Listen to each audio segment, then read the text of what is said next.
but I've got a couple of things. So the value chain is characterized by different voices, and those different voices have got like unequal power relation.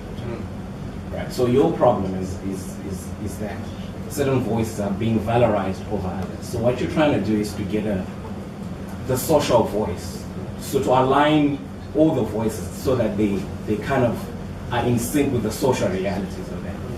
So in that you have somehow equated political consciousness to social consciousness.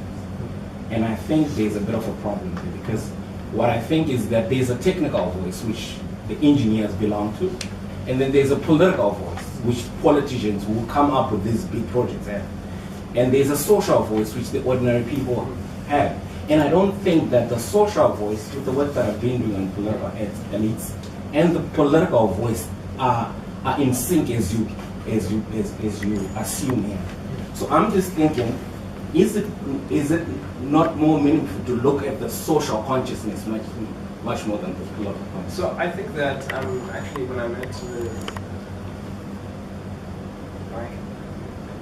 this issue, that suggestion was made to me. At this moment, I still stand by the words that I used.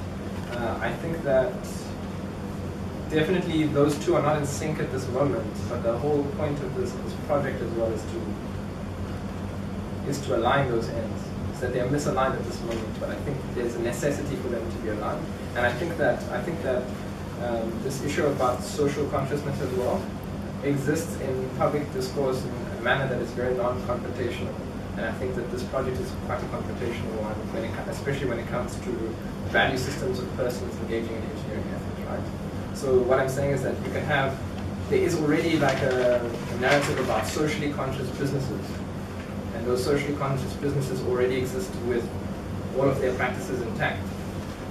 The same thing cannot be said for a business that articulates itself having a specific political consciousness. They are immediately bound by a specific kind of way of being.